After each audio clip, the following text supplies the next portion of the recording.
이제 제가 1강의 제목을 분석의 종류와 이해로 잡았습니다. 그리고 제가 부제를 기본적 분석과 기술적 분석 그리고 심리 분석의 정의 이 정도로 제가 부제를 잡아봤습니다. 일단 여러분 기본적 분석은 들어보셨는지 모르겠는데 죄송한데 제가 여러분들이 물론 여기가 코인에 관련된 카페지만 코인백이 코인에 관련된 카페지만 근데 회원분들 중에서는 코인만 하시는 분 말고 주식을 이제 병행하시는 분도 계실 거잖아요. 그래서 제가 주식 그러니까 뭐라고 말씀드려야 돼? 그러니까 코인만 말씀드리지 않을 거예요. 그러니까 어떤 전체적으로 투자를 아우르는 주식이든 코인이든 부동산이든 여튼 여러분들이 이해하시기 좋게 이렇게 전체적으로 좀 이렇게 접근을 하려고 합니다. 그러니까 예를 들어서 제가 코인에는 없는 어떤 그런 내용이 나올 수가 있어요.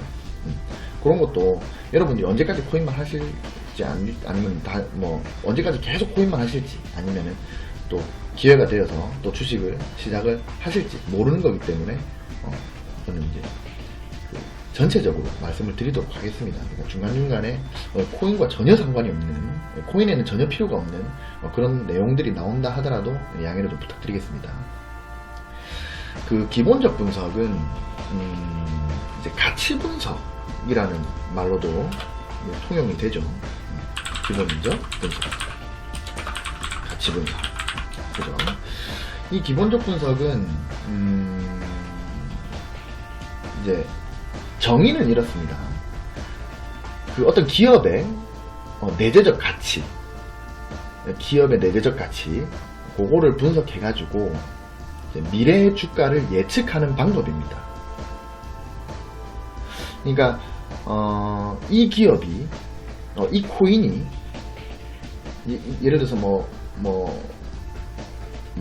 예를 들어서 이오스라는 코인이 있다 치면 그 코인을 만들고 이제 설계하고 만들고 운용하는 회사가 있을 거 아니에요. 이오스를 이제 운영하는 회사가 있을 건데 그 회사에 어떤 내재적 가치 이거를 분석을 하는 겁니다. 그래서 지금이 저평가돼 있다, 고평가돼 있다. 그러니까 기업의 내재적 가치는 예를 들어서 이런 거예요. 기업의 지금 내재적 가치는 이만큼 엄청 이 기업이 엄청 성장할 것 같고 안정적이고 수익성도 엄청난데 근데 주가가 이렇게 떨어져 있는 요런 상태의 주식을 찾는 거죠.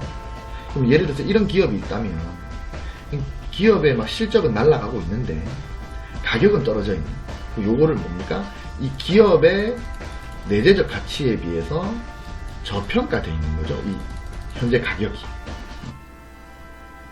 그러니까 가격이 과소평가되어 있다는 얘기입니다.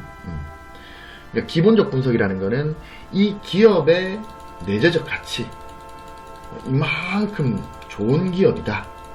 요거를 분석을 해서 현재의 주가와 서로 상호간에 비교를 하는 겁니다. 그래서 예를 들어서 이렇게 기업의 내재적 가치가 높다라고 판단이 되는데 이렇게 가격이 많이 떨어져 있으면 그러면 현재 가격이 저평가가 되어 있기 때문에 매수.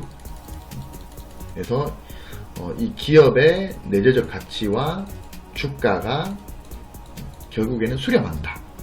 요런 이제 전제로 분석을 하는 겁니다. 그러니까는 코인으로 보면 약간 기본적 분석이라는 건 이런 거예요. 리플이 은행 간에 송금을 하는데 국가 간에 송금을 하는데 엄청 빠르고 수수료도 적게 들고 이렇게 그래서 리플이 성장할 것이다. 리플 이 회사가 엄청 대박 날 것이다. 근데 가격이 지금 엄청나게 떨어져 있다. 그 회사의 내재적 가치를 이 가격이 반영을 못하고 있다. 이렇게 판단이 됐을 때 매수를 하는 방법이죠.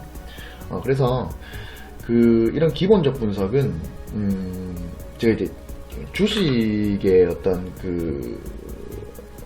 주식의 어떤 시각으로 좀 말씀을 드릴게요.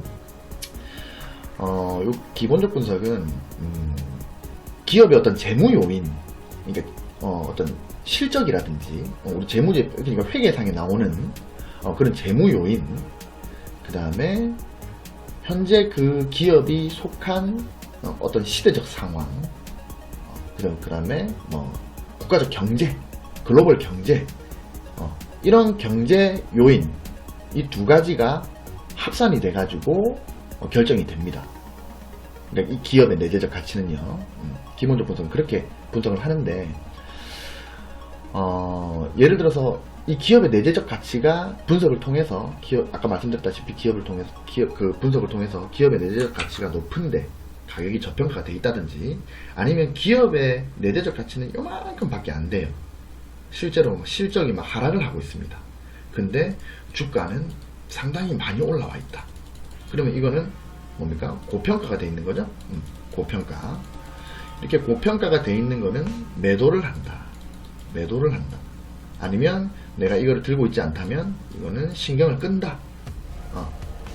그러면 제일 중요한 건 뭐겠습니까? 이 내재적 가치, 이 기업의 내재적 가치를 판단하는 것, 이게 제일 중요하겠죠. 이걸 기본적 분석이라고 합니다. 기본적 분석은 이제 두 가지 분석이 있어요. 이 두 가지가 합쳐지는 건데요. 하나는 질적 분석이라고 합니다. 질적 분석이라고 하고, 하나는 양적 분석이라고 해요. 그 질적 분석은 이제 그 수치로 계량화할 수 없는 어떤 것들을 분석하는 거예요. 예를 들면 뭐 국가의 정치 상황, 뭐 그다음 또 뭐가 있을까요? 뭐 경기 상황, 뭐 지금 현재 대한민국 경기가 어떻다, 뭐 이런 거죠. 그 다음에 정부의 뭐 경제 정책, 이런 게 있을 수 있겠고, 그다음 뭐 기업의 그 기업이 가지고 있는 아이템의 성장성, 이런 것도 수치화할 수는 없죠. 그 다음에 뭐 이 기업의 경영 능력, 그 다음에 뭐 산업 동향, 뭐 이런 게 있을 수 있겠고, 뭐 노사 문제, 이런 것도 있을 수 있습니다. 이런 것들을 분석하는 게 이제 질적 분석이라고 합니다. 이런 걸 분석하는 것을, 이런 거는 어떻게 수치화시킬 수 없는 거죠. 그래서 이건 상당히 어렵습니다. 사실 그 개인적으로는 그 개인 투자자, 이제 제 개인적인 생각입니다. 개인 투자자는 사실 기본적 분석을 하기가 상당히 힘들다고 봐요, 저는. 왜냐면 한 개인이 정치 상황이나 이렇게 경기 상황, 경제 정책, 이런 거에 대해서 어떻게 이렇게 정확하게 분석을 해낼 수 있을까? 이건 거의 불가능에 가깝지 않나라는 생각을 합니다. 그래서 보통 이 가치 투자, 이 기본적 분석, 가치 분석, 이런 거는 어떤 증권회사, 그러니까 기관 투자자들, 뭐 애널리스트들, 이런 분들이 하시죠. 제도권에 계시는 그런 분들이 대부분 하는 방법이고, 사실 개인 투자자들은 이런 질적 분석을 하긴 힘듭니다. 뭐 어느 정도 뭐 정말 그 주관적인 예상을 할 수는 있겠지만, 그게 정확하다고 볼 수는 없죠. 이런 거는 상당한 실력이 필요한 겁니다. 실력도 필요하고, 뭐 정보력도 필요하고, 돈도 필요하고, 그렇습니다. 자, 그 다음에 양적 분석에 대해서 말씀드릴 건데, 양적 분석은 앞에 질적 분석은 이제 계량화할 수 없다 그랬죠. 수치화할 수 없는 겁니다. 근데 양적 분석은 수치화할 수 있는 자료, 이거를 분석하는 겁니다. 예를 들면 이런 거는 뭐 경제 지표 같은 게 있을 수 있겠죠. 예를 들어서 통계청에서 나오는 그런 경제 지표, 그 다음에 뭐 다른 OECD 국가와의 비교 자료, 이런 건 이제 지표로 나오는 자료들이 있죠. 그 다음에 뭐 산업 지표, 이건 다 통계청에서 나옵니다. 그 다음에 뭐 회사의 회계 자료, 그러니까 뭐 재무제표라 그러죠. 재무제표, 요런 이제 수치화할 수 있는 요런 걸 분석하는 거예요. 이걸 양적 분석이라고 합니다. 저는 질적 분석은 사실 저도 잘 하지는 못해요. 일반 개인 투자자들보다는 잘 하긴 하죠. 예를 들면 이런 겁니다. 어제 이제 최근이죠. 최근에 미국의 이란 제재가 좀 심해졌죠. 그래가지고 이란산 석유를 지금 미국이 수입을 안 하고 있습니다. 한시적으로 제재를 좀 풀었었는데 이거를 다시 막았어요. 그리고 폼페이오 국무장관이 이제 당분간 한시적으로 풀었던 이란 수입을 풀지 않겠다라고 선언을 해버렸습니다. 사실은 미국이라는 나라는 원래 유가에 민감한 나라예요.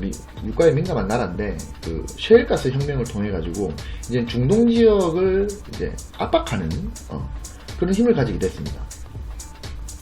그래서 이란의 이제 원유를 수입을 미국이 최대 수입국인데 수입을 안 하게 되니까 유가가 당연히 뛰겠죠. 그죠?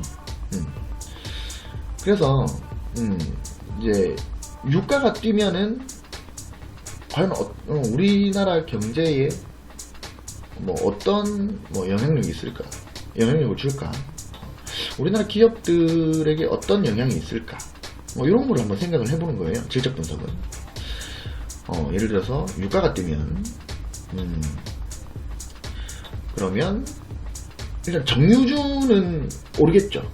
예를 들어서 GS칼텍스, S오일 같은 주유를 우리가 이제 주유하는 그런 업체들, 그런 건 오르겠죠. 왜냐면은 매출이 높아지잖아요. 유가가 오르면은 당연히 기름값이 오를 거고, 그러면은 당연히 그 회사들의 이익은 높아지겠죠. 그럼 어떤 주들이 또 좋아지냐면 이제 그러니까 기름을 안 쓰는 사업들이죠. 정확하게는 기름을 대체할 사업들. 예를 들면은 원자력 발전 관련주들, 풍력 발전 관련주들, 그다음에 전기차 이런 것도 좀 뜰 수 있겠고. 여하튼 유가를 대체할 수 있는 대체 에너지주들, 이런 것들이 좀 뜰 수 있겠죠. 안 좋은 건 뭐가 있을까요? 유가가 오르면 일단은 항공주들, 기름 넣고 날아다니니까. 그다음에 운송주들, 해운주, 그다음에 석유 화학주, 무슨 케미칼, 무슨 케미칼, 이런 거 있죠. 무슨 유화 이런 거. 이런 화학주들은 또 안 좋겠죠. 당분간. 왜 그렇습니까?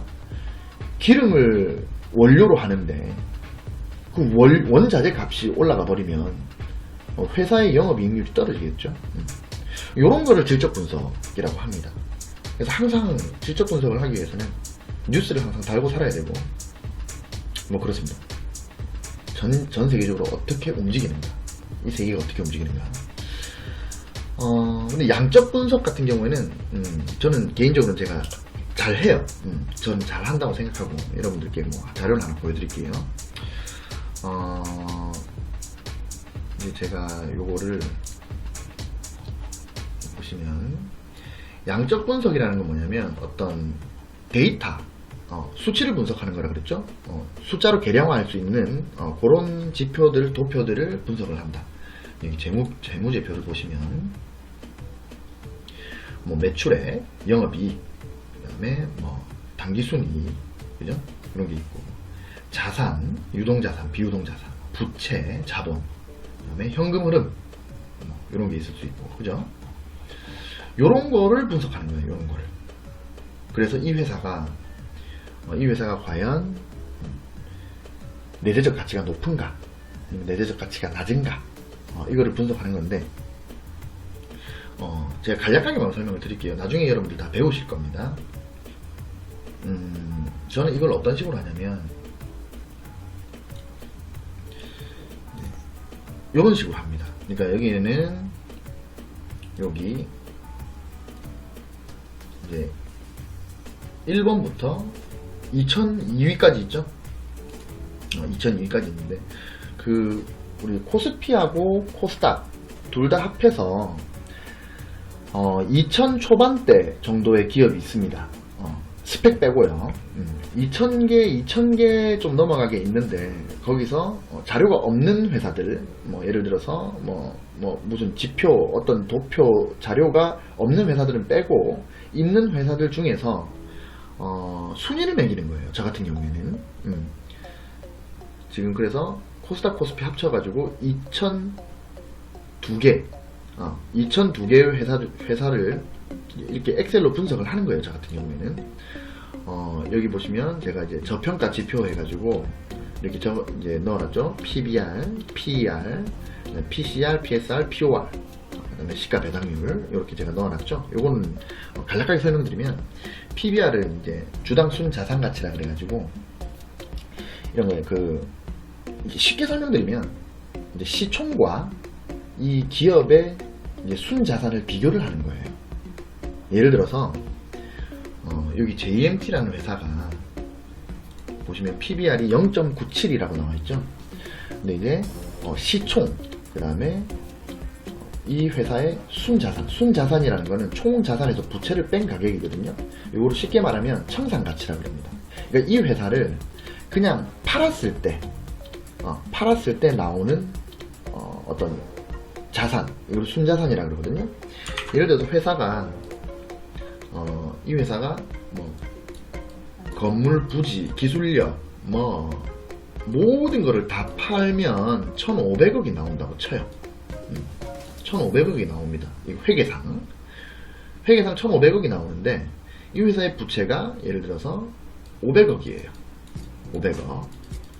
그러면 이걸 다 팔아서 부채를 갚고 나면 그러면 1,000억이 남죠. 무슨 말이다? 이 회사가 있는데 이 회사를 그냥 내가 이제 회사 운영 안 할래. 그리고 그냥 팔아버리면 순수하게 1,000억이 나온다고 칩시다. 근데 현재 시총이 예를 들어서 1,000억이에요. 그럼 시총과 이제 이 기업의 순자산, 요거는 시총, 이 같죠? 이럴 때 이 PBR은 1이 나옵니다. 정확하게 시총 나누기 순자산이거든요. 시총이 1,000억, 그리고 순자산이 1,000억는 1이 나오겠죠. 예를 들어서 이런 기업이 있다고 칩시다. 순자산은 그러니까 총자산 빼기 부채예요. 그러니까 회사를 청산했을 때 나오는 가격이 예를 들어서 1,000억인데 근데 시총이 예를 들어서 500억이다. 그건 뭡니까? 현재 순자산에 비해 시총이 상당히 저평가가 되어 있는 거죠. 왜 그런지 한번 볼까요? 예를 들어서 회사를 다 팔아버리면 1,000억이 나와요. 근데 시총은 500억이란 말이에요. 근데 융둥이가 500억이 있는 거예요. 그래서 이 회사의 주식을 전량 매수한다고 칩시다. 전량 매수. 그 뭡니까? 융둥이라는 사람은 500억치에 500억을 들여서 이제 500억을 투자해서 이 회사의 모든 주식을 다 전량 매수를 했어요. 이제 그러면은 제가 100%를 가지고 있는 거죠. 주식 100%를 가지고 있어요.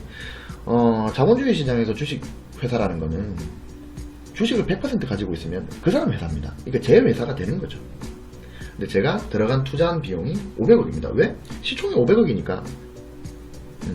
그래서 500억을 들였는데 예를 들어서 주가가 반토막이 났어요. 그래서 나 500억 투자했는데 현재 시총이 2,500억이에요. 그러면 제가 50% 마이너스 50%일까요? 만약에 이런 상황이 벌어지면 저는 어떻게 하겠습니까? 회사를 그냥 팔아버리면 됩니다. 1,000억이 나오는 거예요. 그러면 예를 들어서 회사가 순자산 가치가 1,000억이라고 지금 회계상 책정이 되는데 시총이 500억이면 뭡니까? 아주 저평가가 되어 있는 거죠. 절대 이룰 수 없는 게임이죠. 나는 투자를 500억 하는데 이게 500% 올라가든 상장 폐지가 돼도 돼요. 상폐가 돼도 됩니다. 왜? 회사 팔아버리면 되잖아요. 1000억은 무조건 나오는 거예요. 그죠? 그래서 시총과 순자산을 비교한 게 이 PBR이라는 겁니다. 그러면 현재 지금 여기 대한요아라는 회사는 시총이 순자산에 비해서 0.6이니까 60%밖에 안 되는 거죠. 그죠?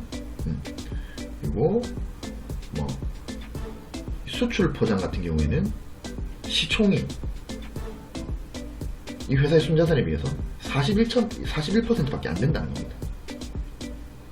그럼 시총이 낮다라는 건 무슨 말입니까?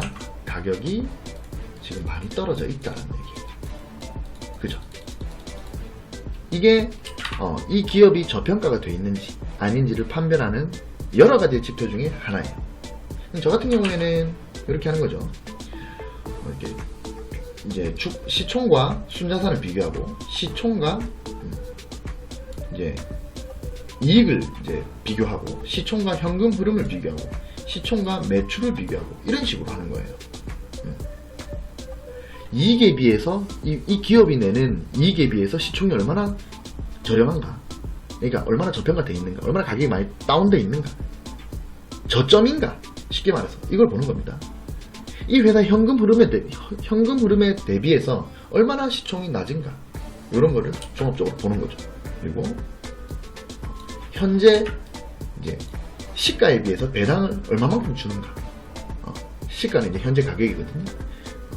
현재 가격에 비해서 배당을 얼마만큼 주는가, 이런 거를 전체적으로 토탈로 분석을 해서 순위를 매기는 겁니다.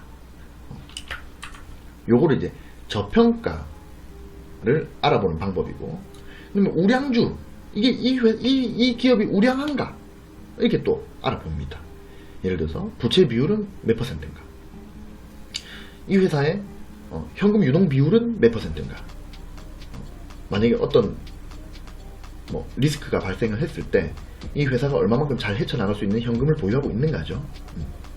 자기 자본 대비 영업이익이 어느 정도 되는가, 영업이익률은 얼마인가, 이런 걸 보는 겁니다. 그리고 3년 동안에 매출은 얼마만큼 성장했는가, 영업이익은 얼마만큼 성장했는가, 당기순이익은 얼마만큼 성장했는가, 이런 식으로 저는 순위를 매깁니다.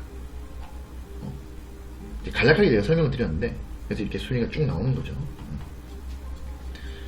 여기 상위권에 나온 기업을 하나 볼까요? 이제 PSK. 지금 제가 너무 사고 싶은데 지금 거래 정지가 돼 있는 상태거든요. 이 PSK가 그 지주회사를 지금 만들고 있어요. 그래가지고 거래가 잠시 정지돼 있습니다. 요거는 이제 회사가 둘로 이제 쪼개질 거예요. 이제 지주회사와 그 다음에 종속회사로 나눠질 건데, 이 PSK에 대해서 한번 보겠습니다. 아까 PSK가 종합순위 8이었죠. 우량주 순위 9이고 저평가 순위는 306위. 그래서 종합순위 8인데 PSK에 대해서 한번 볼게요. PSK는 재물을 보면 2014년도에 매출액이 1,400억이었어요. 2015년도에 1,300억이었는데 2016년에 1,600억으로 매출이 오릅니다. 2017년도에는 2,700억으로 1,000억 이상이 올라요. 그리고 2018년 12월 마지막 분기에 총 결산을 하니 매출액이 3,287억이 됩니다. 뭡니까? 매출이 지금 2014년부터 쭉 오르고 있어요. 그죠? 쭉 오르고 있죠. 근데 영업이익이 중요하거든요. 영업이익이. 매출은 이런 게 있어요. 매출은 이제 총 판매된, 이게 총 이제 그 회사가 낸 수익인데, 거기서 뭐 원자재 값도 빼야 되고 뭐 인건비도 줘야 되고 여러 가지 뭐 뺄 게 많잖아요. 그래서 영업이익, 그 다음 당기순이익이 되게 중요한 겁니다. 근데 영업이익이 2014년도에는 175억이었는데 2018년까지 가니 676억, 엄청나게 성장을 하고 있다. 그죠? 매년 영업이익이 오르고 있어요. 그죠? 매년. 당기순이익도 108억, 136억, 196억, 394억, 535억 계속 늘어나고 있습니다. 그죠? 회사가 뭔가 성장하는 느낌이 들어요, 지금. 그죠? 이 회사의 자산이 2014년도에는 1900억이었는데 2018년 우리 4년이 지났는데 1년, 2년, 4년, 4년이 지났죠. 4년이 지났는데 무려 1000억 이상이 늘어납니다. 그죠? 자산이 늘어나면서 부채도 좀 늘어났네요. 부채 비율이 16%, 12%, 18%, 21%, 17% 부채 비율이 아주 낮은 상태에서 지금 관리가 되고 있어요. 그죠? 이 말은 이 회사가 빚이 크게 없다. 부채 비율이 17%면 엄청 낮은 겁니다. 예를 들면 아시아나항공 같은 경우에는 몇 퍼센트더라? 600%인가? 근데 부채 비율이 그래요. 그리고 영업이익률.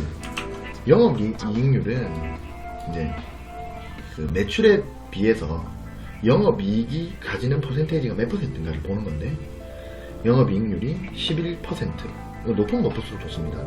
매출에 비해서 영업이익이 높은 게 이제 그 회사가 알짜라는 얘기예요. 근데 영업이익률이 11.78%였는데 4년이 지난 후에는 거의 2배 가까이가 올랐어요. 엄청나게 성장을 하고 있는 겁니다. 그리고 이 그러니까 총 매출에 비해서 영업이익이 높아지는 거기 때문에, 그러니까 매출이 예를 들어서 2배 늘었는 기간 동안 영업이익은 4배가 늘어나게 된 거죠. 영업이익률이 높다는 것은 그 회사가 탄탄한 알짜 회사다라는 걸 보여줍니다. 지배주주 순이익률은 이제 당기 순이익률이라고 보는데, 이제 이 주주들도 원래는 7%의 수익률을 가져갔었는데 당기 순이익이 근데 16%, 2배 이상이 늘어났죠. 전체적으로 봤을 때 엄청나게 성장을 하는 기업이라는 거예요. 그러면 이렇게 제가 엑셀로 분석을 한 게 어느 정도 일리가 있어 라고 말할 수 있는 거죠. 근데 제가 이제 PSK를 말씀드린 이유는 지금 거래가 안 돼요. 거래가 안 되기 때문에 그 부안외동하지 않으실 것 같아서 일단 이렇게 소개를 드린 겁니다. 그래서 저는 양적 분석이라는 거를 이렇게 재무제표 회계 자료를 가지고 저 나름대로의 어떤 공식으로 분석을 해가지고 이렇게 기본적 분석을 합니다. 나중에 이런 분석 방법은 찾아 배우시게 될 거예요. 찾아 배우시게 될 거고. 자, 그러면 이런 그 기본적 분석에 장점이 있고 또 단점이 있겠죠. 장점은 뭐가 있을까요? 장점은 만약에 이 분석이 정확하게만 이루어진다면, 그러니까 질적 분석, 양적 분석, 예를 들어서 경기 상황이나 경영 능력, 산업 동향 이런 거를 완벽하게 분석을 해낸 상태에서 이 기업의 재무제표라든지 아니면은 현재 경제지표, 산업지표 이런 계량화된 지표를 완벽하게 분석을 한다면요, 불패입니다. 불패. 절대 지지 않아요. 그리고 기본적 분석은 유명하신 분들이 많아요. 예를 들면 그 워렌 버핏 있죠? 워런 버핏. 그리고 워런 버핏의 스승님인 벤저민 그레이엄. 그 다음에 피터 린치. 월가의 영웅 피터 린치 다 들어보셨죠? 이런 분들이 있습니다. 이런 분들이 공통적으로 하신 말씀이 있어요. 뭐다? 기업의 내재적 가치와 주가는 수렴한다. 이 말은 무슨 말이냐면 기업의 내재적 가치가 높으면 결국에 주가는 그 기업의 내재적 가치로 따라간다는 겁니다. 요거와 비슷한 말 중에서 그 앙드레 코스톨란이라는 분이 계세요. 이분은 어떤 심리의 대가입니다. 심리의 대가. 전 세계에서 시장한테 종국에는 승리를 한, 결국에는 승리로 끝낸 몇 안 되는 현인 중의 현인입니다. 이 앙드레 코스톨라니라는 사람이 했던 아주 유명한 이론이 코스톨라니의 달걀이라는 이론인데, 그거 말고 지금 여기 기본적 분석에서 제가 드리려는 그 명언이 뭐냐면 이렇게 말했어요. 강아지가 주인을 앞질러 갈 수도 있고 뒤처질 수도 있지만 결국 주인 곁에서 걷게 된다. 요게 이제 그 유명한 코스톨라니의 개라는 어떤 이론입니다. 뭐냐면 이제 이 강아지는 이제 다시 말하면 강아지는 주가, 그리고 주인은 기업의 내재적 가치입니다.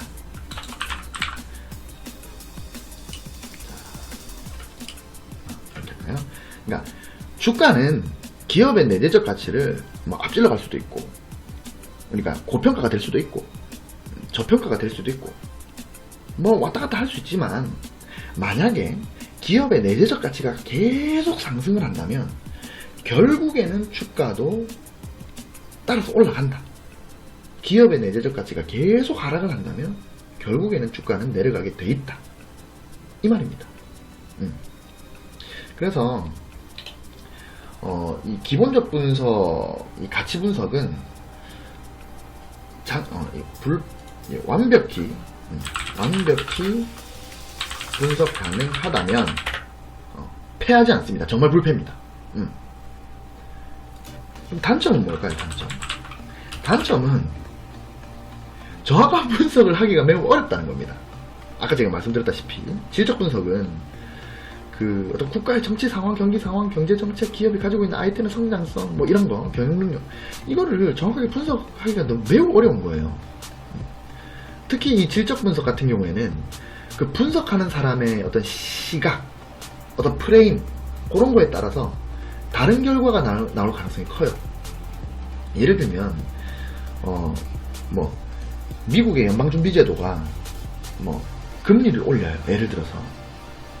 근데 금리를 만약에 올린다 그러면 단기적으로 나타나는 그 시장의 그 어떤 현상과 장기적으로 나타나는 시장 현상이 있어요. 근데 예를 들어서 두 분석가가 있는데 한 사람은 이걸 긍정적으로 보고 한 사람은 이걸 부정적으로 볼 수 있다는 거죠. 왜냐면 그 금리만의 문제가 아니라, 금리가 오르고 내리고 단순히 그게 문제가 아니라 현재 세계에서 일어나는 세계적 정세, 글로벌한 어떤 그런 경기, 이런 거를 다 복합적으로 고려를 해가지고 분석을 해야 되는 거기 때문에 그 분석자의 시각에 따라서 다른 결과가 나올 가능성이 큽니다. 잠시만요. 제가 커피 한 잔만 하겠습니다.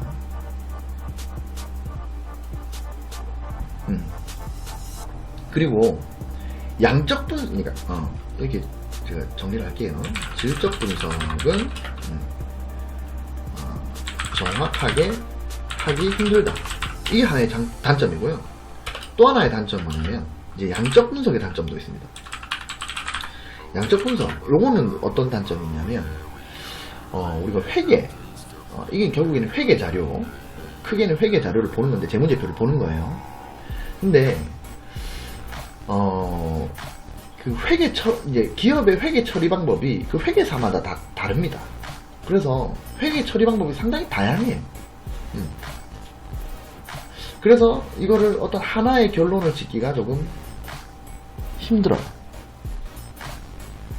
잠시만요. 우리 그 강아지가 잠시만요. 나간다 그러네요.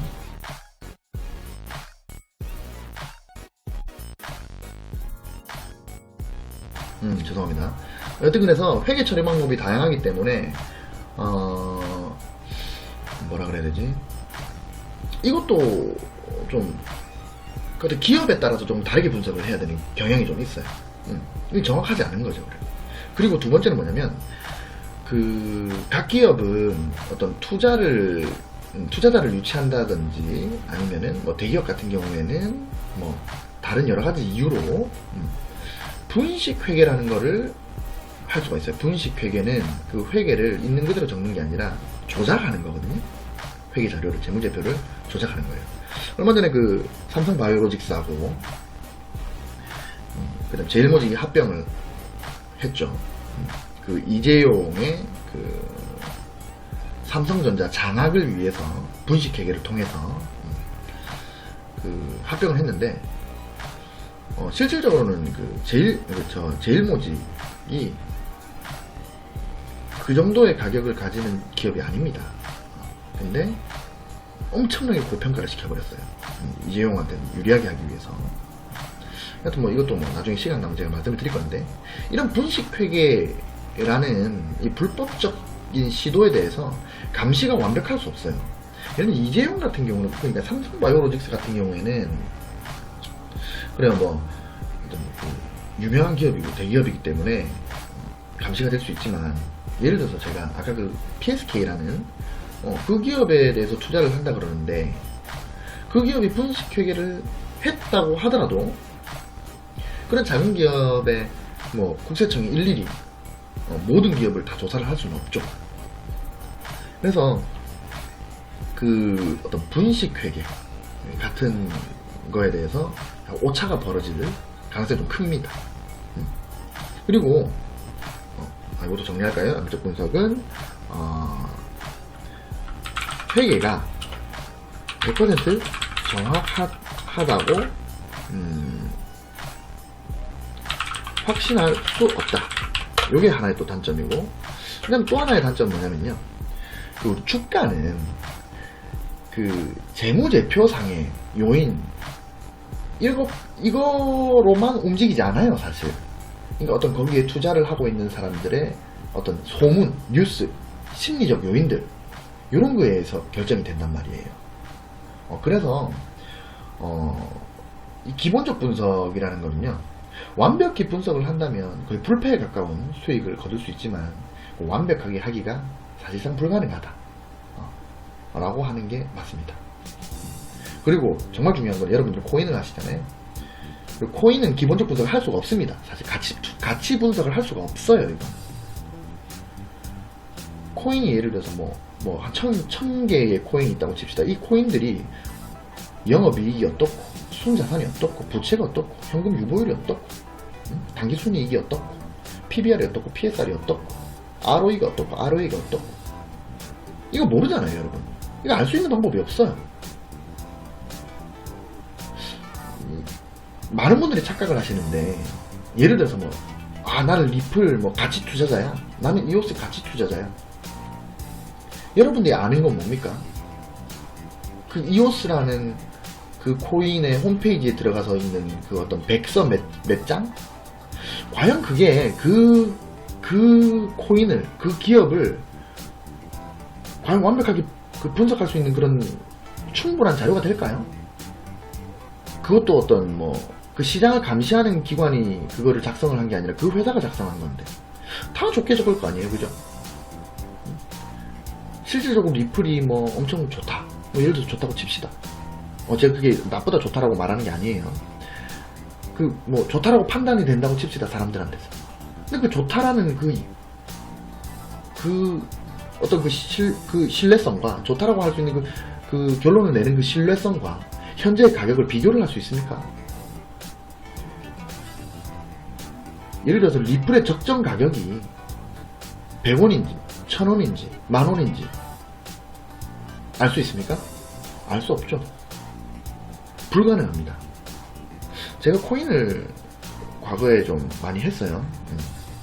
저는 과거에 이제 비트맨 시절에 코인에 대해서 엄청나게 분석글도 많이 올리고 교육글도 많이 올리고, 좀 재수없게 들릴지 모르겠지만 저는 코인에서 돈을 많이 번 사람입니다.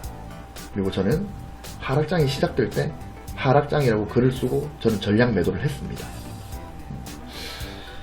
그게 언제냐면요,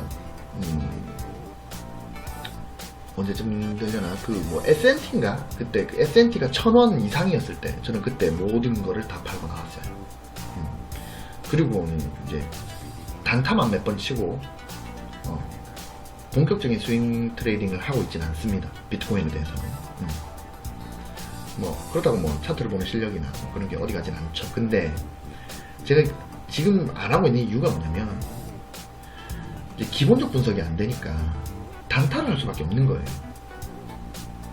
기본적 분석이 만약에 가능하다면, 그러니까 예를 들어서 회계 자료가 있다면, 그러면 저는 예를 들어서 이 이오스라는 코인이 지금 저평가돼 있다라는 거를 제가 분석을 통해서 어떤 그런 결과가 나온다면, 그러면 저는 물리면 물을 타겠습니다. 현재가 저평가니까. 그게 이제 분석이 된다면. 근데 사실 예를 들어서 이오스라는 게, 이게 적정 가격이 500원인지 1000원인지 2000원인지 5000원인지 만원인지 50만원인지 모르는 상태에서 과연 이 가격이 싼 가격이다, 이 가격이 비싼 가격이다 라는 기준을 못 세우기 때문에, 그래서 단타밖에 할 수 없다. 단타나 짧은 기간의 스윙 이 정도밖에 할 수 없다. 저는 이렇게 판단을 하거든요. 그래서 사실 코인에서 가치 투자 기본적 분석을 한다는 거는요, 불가능에 가깝습니다. 불가능에 가까운 게 불가능해요. 다시 한번 말씀드리지만 그 기업이 가지고 있는 내재적 가치를 정확하게 판단할 수 없기 때문에 그렇습니다. 자료가 없잖아요. 여하튼 그래서 기본적 분석은 뭐 이런 장점이 있고 단점이 있는데 코인에서는 불가능하다, 이렇게 정리를 하겠습니다. 뭐 그럼에도 불구하고 저는 이제 일단 여러분에게 기술적 분석, 그러니까 차트 분석에 대해서 먼저 알려드릴 거예요. 알려드릴 건데 이 기술적 분석의 테마가 다 끝나고 나면 혹시나 주식 하시는 분들이 계실 수도 있고 앞으로 주식을 하실 분들이 계실 수도 있기 때문에 이 기본적 분석을 하는 방법에 대해서 기업의 수익성, 성장성, 안정성 이런 거를 확인하는 방법, 그리고 저평가가 되어 있는지 고평가가 되어 있는지 앞으로 성장 가능성이 있는지 이런 거를 전체적으로 토탈해서 분석할 수 있는 그런 기본적 분석 방법에 대해서 나중에 교육을 진행을 할 겁니다. 일단은 그래서 기본적 분석은 대략적으로 이런 거다 라고 정리하고 넘어가겠습니다. 그 다음에 이제 분석에는 이제 기술적 분석이라는 게 있어요. 기술적 분석. 이제 기술적 분석은 시간이 많이 갔네요. 기술적 분석은 시간이 너무 많이 갔으니까 다음 시간에 할까요? 기술적 분석은 이번 주 내에, 빠르면 내일 또 기술적 분석에 대해서 대략적인 걸 설명을 하겠습니다. 긴 시간 동안 시청해주셔서 감사합니다. 잘 자, 안녕.